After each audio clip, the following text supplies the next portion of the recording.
Good. a picture of him in my office. I've got one too. You do? Is it You behind? went with us 4 years ago. Is it in the back, behind on the back shelf? Like you're front No. and center. You're No, like right there. you're right there where every time I do an interview, they can see you. All right, man. Warm them up. Appreciate you. Love you, man. I'll see you tomorrow. Thanks, guys. Appreciate it. See you. Phil? Okay, we'll continue with Coach Brown here. Remember to, after his opening comment, ask you to wait for the handheld mic, raise your hand, let us know who you are, who you're with, and whenever you're ready, Coach. Thank you, Phil. Welcome, everybody. May I say it's obvious I have a great relationship with Dabo. There's a tremendous respect. There's a friendship for many, many years. When he first got his head coaching job, he asked if he could come out and visit, and he came and spent a week with us with his staff out at Texas, and it was so much fun to get to visit with him, and I could tell then he was going to be a superstar. And Clemson does it right, and he's a great leader for them, and they've got great fan support. They've got tremendous facilities. They've got an awesome commitment to college football, and they've got tremendous players that are very well coached. So it's an honor for us to have a chance to be here and compete with his teams. When I was at ESPN, I would call him every Friday night and ask about his game the next day so I could look. I knew what I was talking about. And when we played 4 years ago, I called him on Friday night and said, "How about what are you going to do tomorrow?" And he said, "Yeah, that's not funny." So we've just had a great relationship for a very, very long time. Excited about playing in the ACC championship game.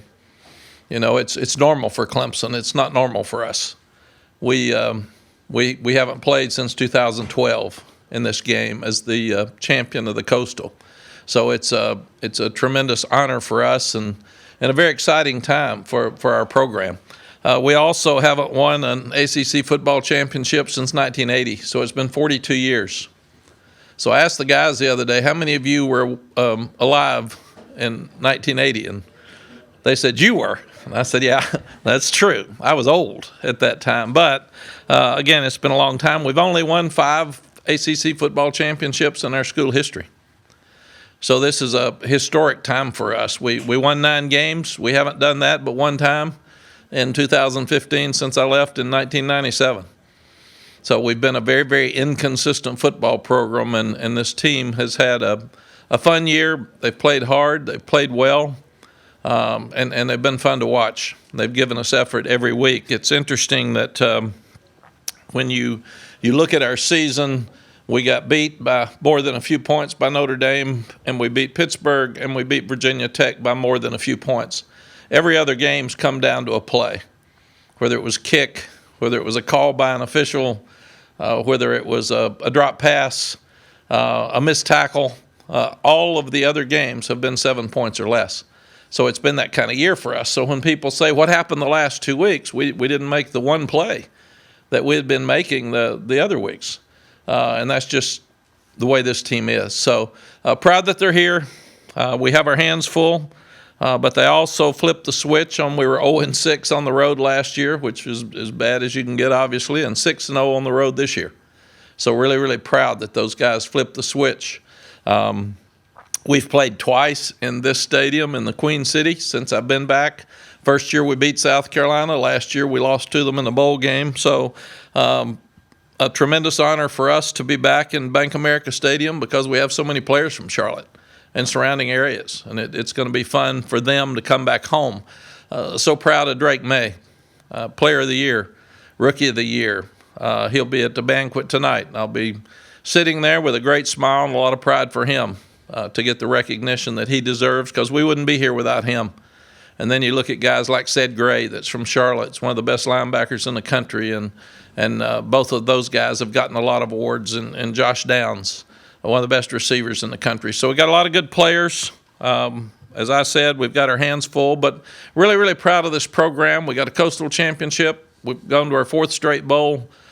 We've won 9 games with 2 left to play, and a chance to do something that hadn't been done in 42 years. So fun time for us, great challenge against one of the best teams in the country, like us, that's coming in not very happy after last weekend, but I think it'll be a great game. Questions, Phil? Front row. Mack, Steve Reed from the Associated Press. I wonder if you could take us back to that year of 2009. What prompted you to call Dabo, invite him to Texas, and what did you guys discuss, and anything you're regretting discussing right now with the matchup looming? No, Steve. Coach Gene Stallings is a very dear friend of mine. And in fact, Sally and I started a Rise School of Austin because of Coach Stallings and his son Johnny, who had Down syndrome. And we played them in the Gator Bowl when I was at North Carolina, and we just loved Coach Stallings and loved Johnny. And Sally fell in love with Johnny. And when we got to Texas, Coach Stallings called and said, there's a Rise School in Dallas, there's a Rise School in Austin. It's basically a preschool for young kids with special needs. And he said, we've got one in Tuscaloosa, you need one in Austin. So now it's named after Sally, and we have a school in Austin. It's very, very good and thriving. And Coach Stallings absolutely loves Dabo. That's his guy. And Woody McCorvey, who basically runs the football program with Dabo, is a dear friend of mine from high school days at Woodson High School in Pensacola, Florida, when I was at Southern Miss. So coaches know each other. So I didn't call Dabo. When he got the job, he called me, and I think he called about 5 other people, and they all said no. And I said, sure, come on. And because of me caring about Coach Stallings, I think Coach Stallings even said, he called and said, will you help him out? And Woody McCorvey called and said, come on, help Dabo out. And we just had a good time, and we run our program so much alike. And it's not that he came to me and asked me what we did. It's what he's developed into. But we share so many things. And a lot of the recruits that come to both places say the programs are just, we hear the same things when we go to each one. So very, very proud for Dabo and all he's accomplished. And he's kind of at the point now where I was at Texas. You win so much that if you ever lose, people are shocked. And I can't believe it. And the world's coming to an end. You're 10-2. A lot of people like to have Dabo's problems. But he handles it, and he handles it right, and he's just done a great job. Third row, right in front of me. Bill Brown, Raleigh News and Observer. Matt, kind of piggybacking off of that, is there anything when you came back to Chapel Hill in 2019 that you instead took from what Dabo was currently doing at Clemson that you wanted to implement in your? Yes, I took from Dabo that you need to recruit really, really good players, the best ones in the country, and then turn them loose, because he's done that. But no, I've talked to Dabo all the time. I mean, we never lost contact with each other, even when I got out of coaching. Like I said, he was one of the go-to guys with me when I would ask about his thoughts in college football and where we were going with these things. And he was so transparent, he would share anything with me. So and still will. I could honestly call him, talk to him Friday night, and we could have a good conversation without crossing the line to get into what's going to happen in the game. Third row to your left, Coach. Hi, Coach Brown, Jennifer Lewis, New Stitched Media. And I just have to make everything fair. I asked Coach Swaney what was his silent X factor to win tomorrow. So I ask you the same. Who is your silent X factor for a win tomorrow? Who did he say? Mafa. Yeah, well, he's real good, so I can see that. Somebody said, boy, are you worried about Shipley? I said, no, when they take him out, they got a 230-pound back they're going to put in. And you look at what the guy's done. Notre Dame pounded us with a big back, so I know that's got to be part of what Clemson's looking at tomorrow. It's just, can we stop the run when we look at it? Who would be our X guy? I think our guy's not our X guy. It's Drake May. Drake has to play well for us to have a chance to win. And probably within that group, then you'd say Antoine Green, because everybody knows Josh Downs, and Antoine's been a great player. He's missed 5 games because of injury, but when he's been out there, he's really helped us. Thank you, Jennifer. Fourth row. Hi, Coach. Alex Imbernoni with ADSN. You've coached in Rose Bowls, Cotton Bowl games, national championship games. What is it like to coach now in an ACC championship game? It's the same. You know, you look at these young people, and they want to win so badly. And I just love college football players. We've got finals this week. I was talking to Drake on Monday, and he said, yeah, Coach, I got 5 finals this week, or five papers I got to write. So they're amazing how hard they work. Most people are on break or doing their finals, and these guys are practicing in the morning, lifting weights in the afternoon, and still taking their finals. So I really think to have a chance to do something that hadn't been done in 42 years is really, really special. At Texas, we hadn't won a national championship in 35 years, and that was really, really special. But you just want your guys to be successful. You want your guys to be happy. And what I've told them is everybody's picking Clemson to win. Everybody knows Clemson's got the best team in the ACC, and they've had that just about every year. What I want your best. I want you to give me everything you've got for 60 minutes because you're going to remember this game for the rest of your life. And that's all I can ask you to do. Third row to our left on the aisle. Coach Nick Carboni from NBC here in Charlotte. Wondering, when you recruited Drake from here in Charlotte, what about his makeup and mentality led you to believe he could bring a team to a championship game and play on this stage? And did you think then that he could do so this early? Yeah, Nick, he's got really good genes. His dad was a graduate assistant for me. I didn't get to coach him because I came the year after he got through playing, and Mark led the ACC in passing and then hurt his shoulder, or he would have been an NFL player. And then you look at the brother goes to win a national championship in baseball. Brother goes and win a national championship in basketball. Other brothers on the Carolina basketball team. They are a family of champions. That's who they are. They're smart. They've got great faith. They compete at a very high level. They're very confident. They're very humble. When I called him and said, congratulations on being the player of the year in the ACC, he started Coach, it's about all the other players and all that. And I said, Drake, just say thank you, man. You've played great. I used to do that. We'd win 13 games, and somebody'd come up and say, well, I said we didn't play as good. And Sally'd say, why don't you just shut up? Don't try to talk them out of it. Just say thank you. So that's what we've got Drake doing. But I'm surprised we're here this fast. I think our best team will be next year because just about everybody's coming back. We'll lose a few key guys. But sitting there in preseason, I mean, we're in a quarterback battle in the spring, and Jacoby Criswell's really good. And we're in a quarterback battle in the fall, and then you have to make a decision who you're going to go with. You can see how they play at practice. You never know how that's going to transition to the game. And he just, you could tell in the first game, he's really special. And I think he'll be a first-round draft choice after next year. Front row. Hey, Coach. Chris Lee from WRL. Championship games typically feature teams who have been winning on their way to the game, and both teams are coming off of losses. How unique do you think this opportunity is for both teams, and the intensity that it could have for this game in particular, as both teams are trying to bounce back to win a championship? Yeah. Chris, college football's gotten crazy. You don't ever know who's going to win anymore. And it's interesting. I've always really tried to look at emotion and confidence and energy for college football. A lot of times people lose their rival game right before a championship game because they're so excited about what's next. And we haven't played as well on offense since we clinched the Coastal at Wake Forest.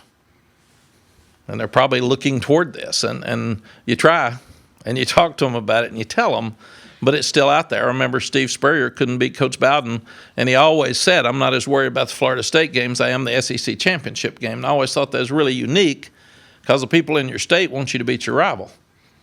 So it gets a little confusing in there, and you got to beat everybody in order to make anybody happy. But I think that Clemson and North Carolina for an ACC championship game would be played at such a high level anyway. I don't think last week's games will have anything to do with tomorrow night. Second row to your left, Coach. Ross Martin, inside Carolina, Coach. You mentioned it a little bit about you're a little farther ahead than you thought. I remember in 2020 you said you were farther ahead than you expected down your last year. Are you kind of on track to where the trajectory is in terms of what you thought 4 years in now?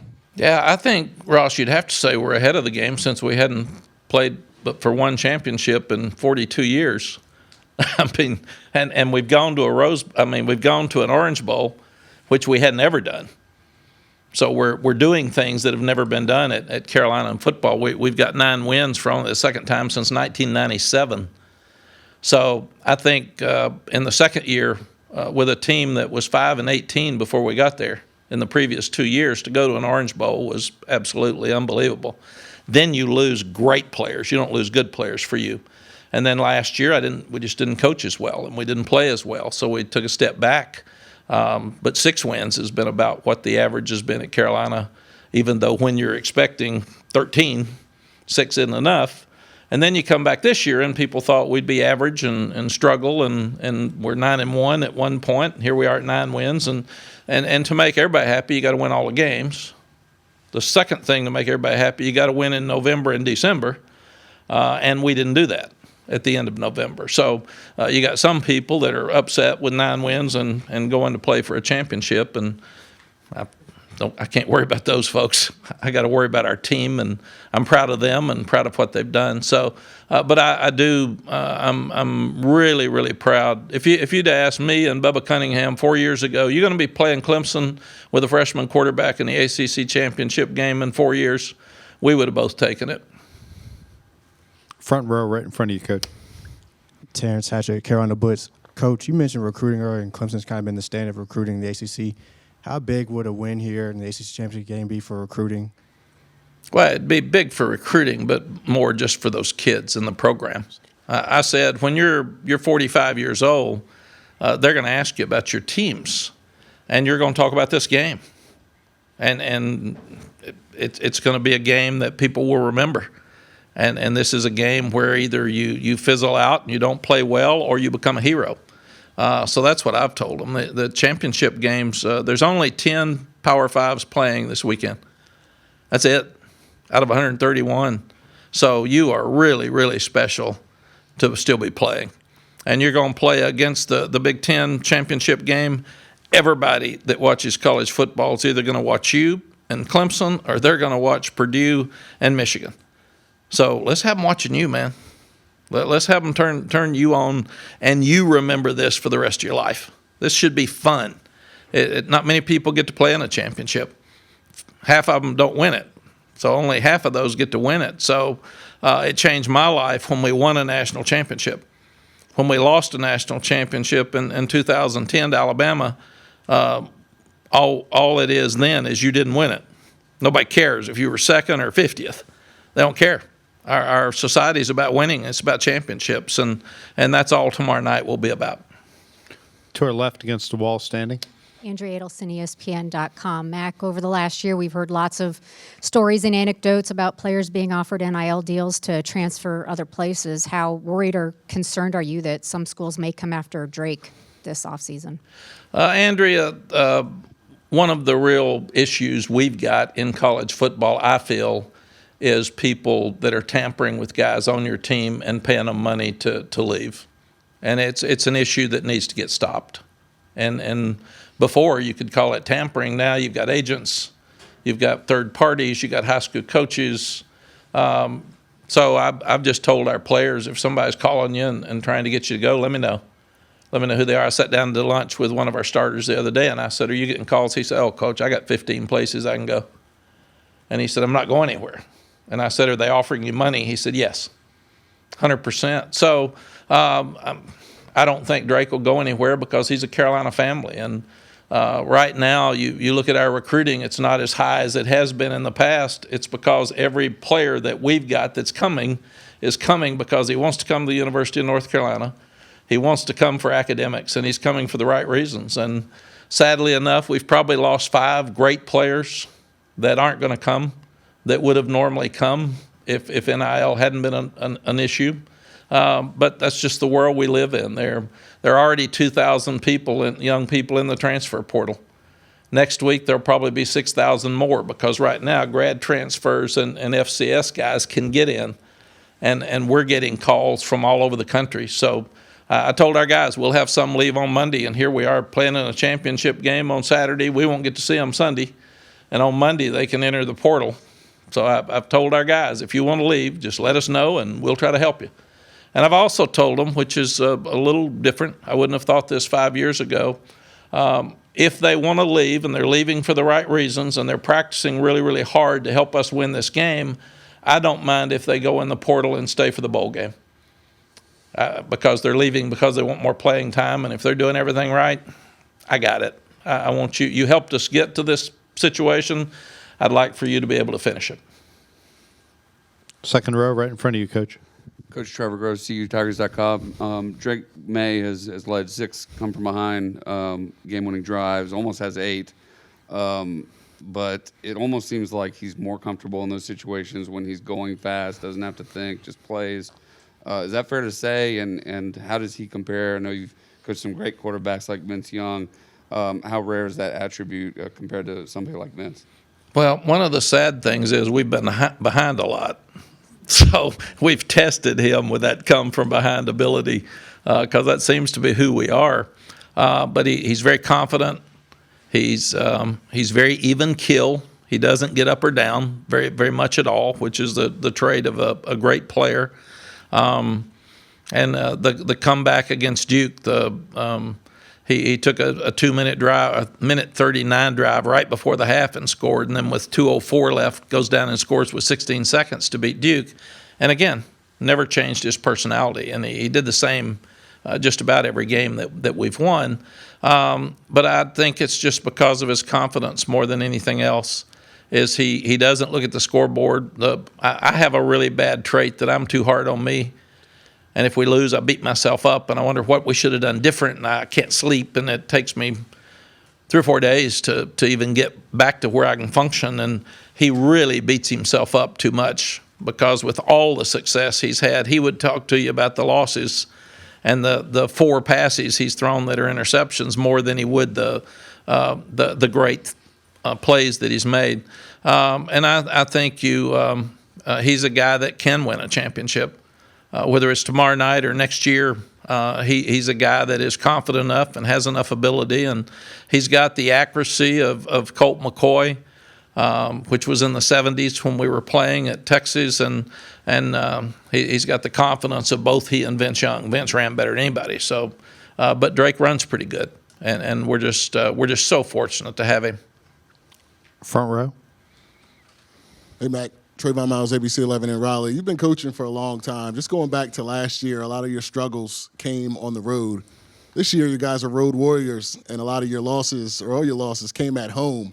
Do you chalk that up as this a year-to-year thing with different teams? And knowing what you know, is it good that this is a neutral site game?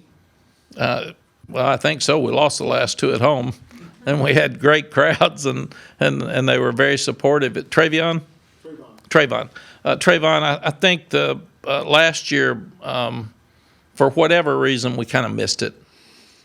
We went from 2 wins, and like I said, 5 wins and 18 losses in 2 years before we got there to winning a bowl game the first year. So that was fun and easy, and it was all new. Second year, we play in the Orange Bowl. Never done that. So you would think the natural progression in a program would be the third year, you got a lot of guys back, even though you lose 4 great players, that you're just going to do that. And I think we missed it. So we went back this year, like we had just gotten there and we started over. Every little thing we started over. We didn't take anything for granted. So the leadership's been better. The attention to detail's been better. Teaching them how much harder it is to win on the road is better. And this game is a road game, but it's a neutral site game, so it's a little bit different than being at Death Valley, which we go to Death Valley next year to play. We play at Clemson next year. So, but I do think that they've been very, very proud that they've been able to win on the road in very fun places to play. We were the biggest game at Duke this year. We were the biggest game other than Clemson at Wake this year. We were the biggest game ever at Appalachian State. So you start looking at those games, and all of them are fun. We had a great crowd at Miami. I think there's 45,000 when we played there. So it's been fun to watch them feel better about themselves because all the narrative is the negative now in college football or college sports and probably in life. But last year when we won all the games, we didn't get any credit for beating a top 10 Wake team. It was all about the losses you had, and that's just kind of where we are in society. Last question, second row to our left. Ross Martin, Inside Carolina. On the transfer portal, you said you can't talk to kids on Sunday and then just Monday it happens. Can you talk us through the conversations you had and then what the process is for transfers Sunday and then whatever happens on Monday? I'm sorry. We just won't be around because after the game, it's going to be so late that some guys will go home with their parents Some guys live in Charlotte and they'll stay here. Some will spend the night at the hotel and get on the bus and go back to Chapel Hill the next day. So our coaches have some meetings set up on Sunday with some guys. But we will be talking to them. Some will come in on Monday. We've said, don't do this by yourself. We can get you in the transfer portal. Compliance is going to know when you go in anyway. So you can't slip by and not tell anybody. So just tell people. And our coaches, this game is really important to us. So our coaches have been hesitant to say, hey, Ross, you leaving, man? I know you got to play Saturday night, but are you out of here? Are you going to play or are you going to stay? So we'll have some guys playing tomorrow night that'll probably be leaving on Monday. And that discussion will either come Sunday or Monday morning. And then the other thing that's tough, Ross, you can go out recruiting tonight, basically for the first time today. So our coaches will be recruiting Sunday. They'll be recruiting Monday. I'm going out Monday afternoon. So trying to see all these guys, trying to recruit the guys that are going into the portal on Monday or the guys that are already in from FCS and grad transfers this week, and trying to get on the road next week and see your commitments or some guys that are still out there that you may want to offer. It's a handful now. It's more than any college coaches have ever had to deal with before. Okay, thank you, Coach. We'll see you tomorrow. Thank you all, and we'll see you tomorrow night. Thanks, everybody. Thanks, sir.